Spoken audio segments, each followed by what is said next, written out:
Fishing news is sponsored by these fine partners.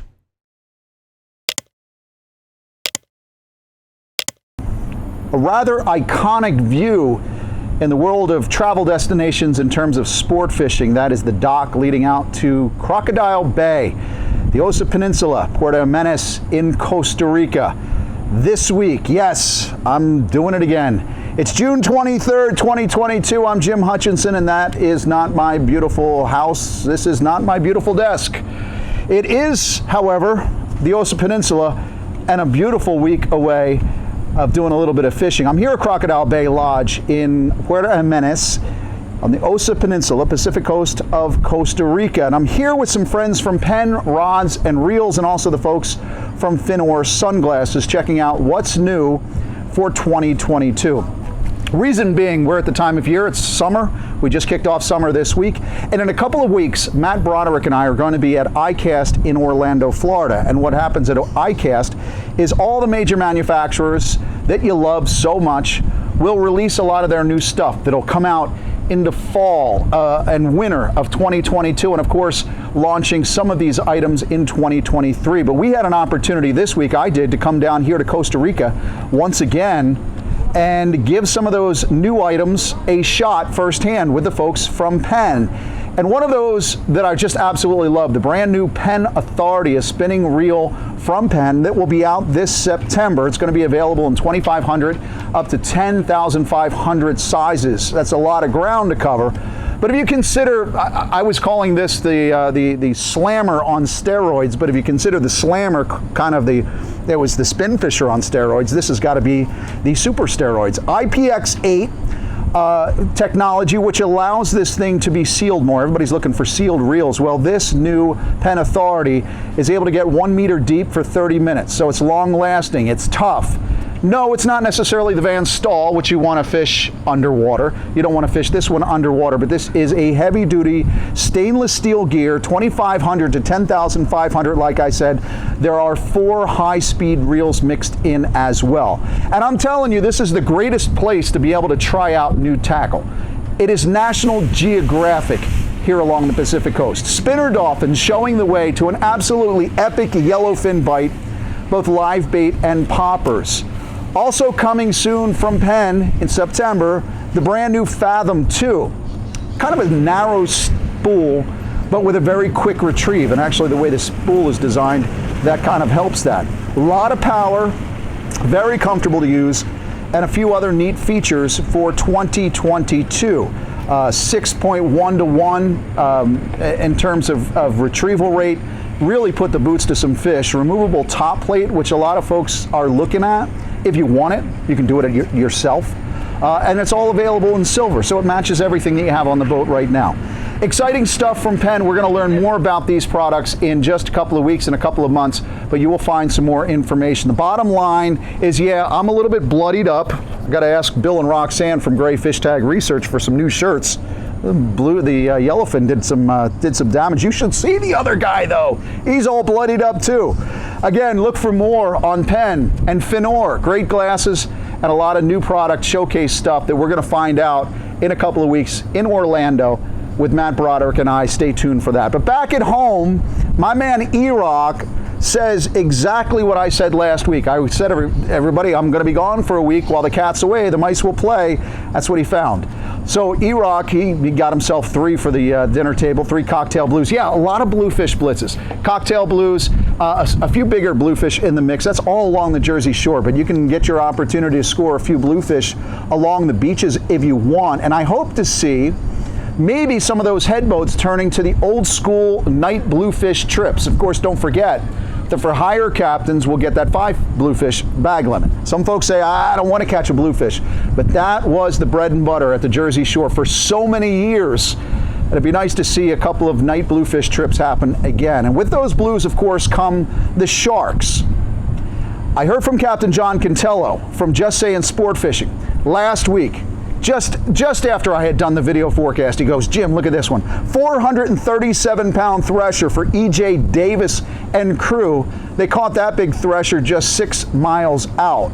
So yeah, these fish are in close, not necessarily looking to go to the 28-mile wreck for Mako, but in close. The same I heard from Aiden Gaida and his buddy, a 370-pound thresher. That was 8 miles out of Stone Harbor a few days before Johnny's fish. That was on their Sportsman 232.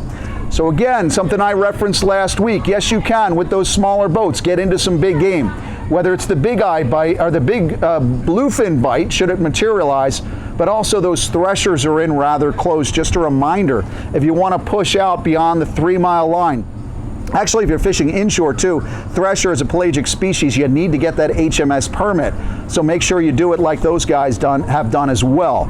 If sharks or yellowfin are in your plans for the weekend ahead, I was just checking the NOAA weather forecast midweek for back at home. The forecast shows from the Hudson to Baltimore that doesn't look too bad for Saturday and Sunday. So if you're looking to press farther east, maybe get bloodied up with some yellowfin, this could be a good weekend for you to do that. A few more pelagics are pushing inshore now at the Jersey Shore and along the Delaware coast as well.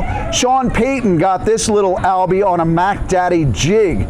He was on the Ocean Explorer, the final day of black sea bassing in Jersey. So it's nice to see them in close, and who knows, maybe a few of those Spanish mackerel from the surf. I don't care if you're Monmouth, Ocean, Atlantic, or Cape May County, or down along the Delaware coast into Indian River. If you get an opportunity, see some of those wheeling turns, see those turns just flying real slow along the top, they're looking at something. Spanish mackerel, very tasty. Bleed them right away, ice them down, you will be impressed. And of course you can get out and get the fluke in the surf. And if you're at the Jersey Shore, you know the dealio, right? You want to get out and about before the badge checkers and the lifeguards show up. So get out there early in the morning. There are plenty of fluke in the wash. Also getting some good reports, especially farther central, think Southern Ocean County, Atlantic, and Brigantine, of some of those kingfish in close as well. We'll talk a little bit more about the fluking at the Jersey Shore in a moment. But first, let's spend 90 seconds with my friend George, the Pocono Outdoors guy. Well, hey, thanks, Jim. Let's hope the weather this week is a whole lot better than things were last week. You know, that cold weather, the high winds, they really put a damper on the bite last time. I was out with my good friend Josh Taylor. We only managed to get one smallmouth and one pickerel. Really nice pickerel, though, 22.5 inches. But, you know, those slime darts, they seem to bite on pretty much anything in any weather. Things were a little bit better on the Delaware River. You know, Bruce Pashley checked in with some striper. He said he got on a DOA mullet. He dragged that lure down through the swift water, and he said the big girl jumped all over it. Also, my good friend Tim Keebler checked in, and he said he was out on Father's Day, even with that high wind and cold weather, he was getting on a few stripers as well. Now, I know Tim always reaches for those swim baits, and it was probably a good tactic for him to use that day, because he got into quite a few of them, both him and his crew. Now, also shifting gears over to about Horse Harrisburg, my good friend Shane Fry checked in, and I know Shane, he likes fishing those topwater, and the first thing out of his box is got to be those whopper ploppers for the summertime pattern bass. We are officially in summertime now, so that pattern is really developing. You know, they get in that shallow water, and dragging a whopper plopper over those shallows is a real productive way to get on some of those largemouth. Guys, I hope you get out and enjoy this great weekend coming. It's a whole lot better than last weekend, but get out and get on them. From Pennsylvania, I'm George, your Pocono Outdoors guy. Water temperatures, of course, are on the rise at this point, but the Back Bay fluking continues. Talking to all of our reports editors over the weekend for thefisherman.com, JB Casper in North Jersey, Ashley Viola, Central Jersey, and of course Anthony Califano in South Jersey. Those fish are still in the Back Bay. As a matter of fact, I had good action myself out on the kayak on Saturday morning, got up at dawn, wanted to be able to get in there before the wind came up. I did have a slot and an over right before the northwest wind kicked up hard. Of course, I love those jig heads with the gulp swimming mullet. Always does it for me. John Evans, he outfished 23 other adults in the Holiday Beach Club's Back Bay Fluke contest this past weekend. That was a Back Bay fish. That was the lower part of Barnegat Bay, and that was a 3.5 pounder for second place. Way to go, John. Meanwhile, down in South Jersey, Joseph Jackson, he looks sharp here with this 7-pound, 28-inch fluke behind Wildwood, gulp, and minnow combo. So yes, those summer flounder are still on the prowl in the Back Bay, so you don't have to press out towards the inlets. You don't have to go out towards the reef sites. However, Benny Capiello said good fish are in deep water too. He had a personal best, this longtime subscriber. So if you're looking at this weather forecast, I mentioned the offshore weather for the weekend ahead. If you're looking inshore, Saturday morning's forecast looks absolutely fantastic at this point in the middle of the week. So you want to lock it in and get out there and give some fluking a shot. I'm apparently not the only one down here in paradise in Costa Rica enjoying La Pura Vida. In fact, Bill Hallman just let me know. He said he was wishing that he didn't have 3 hooks on one rig for this Los Sueños grouper slam. I don't know, three grouper on the same pull is pretty good. We had Ben Joyce from PENN and I, middle of this week, spinner dolphins. You saw that footage before. We had 8 yellowfin tuna, some on top, some on bait. Just absolutely epic conditions. And if you've ever considered coming down to Costa Rica, even in the summer, for more, let's check in with Ben Gardner in Capos of more of what you could expect here along the Pacific coast of Costa Rica. Hello guys, and checking in here from the Marina Pez Vela, Costa Rica. Welcome to this week's fishing report. We've had some just insane rooster fishing this week, guys. This week alone aboard my boat Good Day, we've released 24 trophy rooster fish. Absolutely amazing fishing. The largest fish went 60 to 65 pounds and quite a lot in the 40 to 50 pound range as well. Come and see us, guys, if you want a trophy rooster fish. Offshore, we've had some good sail fishing. One of our boats here today released 10 sailfish. Great numbers for this time of year. Yesterday, we caught a big bull dorado and lots of schoolie dorado also. Hope to see you down here in Costa Rica soon, guys. Back to you. Had fresh snapper for dinner here at Crocodile Bay the other night. Tonight, tuna special. I can't believe it. While I continue living my own little dream while clashing with the Costa Rican Titans, I wanted to know what was happening back at home with some of the Fisherman Magazine's tournament lineup. Listen, I've got to get some rest. I'm going to continue fishing. No, don't feel sorry for me. Why would you? This is the greatest. But I will be back in the saddle again next week. Can't wait to see you on the Fluke grounds this weekend. Catch 'em up. We'll see you again next week right here at thefisherman.com. With wind and rain since our last update, we have little change in the Dreamboat standings as of May 23rd.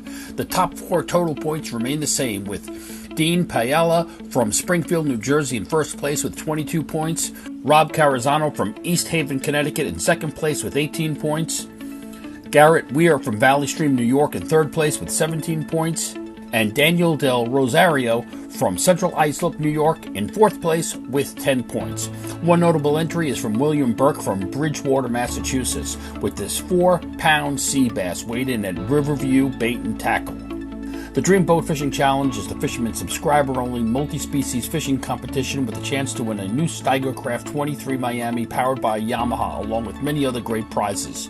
Subscribe now to the Fisherman Magazine to be part of the action. Hey everybody, it's Dave Anderson with a New England edition. I'm just going to give you a quick rundown of what's going on in the Coastal Kayak Clash. We had 2 fish make the leaderboard this week. One was a 20 1/4 inch black sea bass caught by Mike Radzaszewski, which is good enough for 3rd place in the category. And the other was a fluke, and it was a big one. Let's see if you can guess who caught it. Yeah, that's right, Justin Oser. He's now leading the fluke category with a 27-incher. That adds to his commanding lead in the tournament. He now has 13 points. Mike Radzaszewski has 4 points, and there are 3 others with 3 points.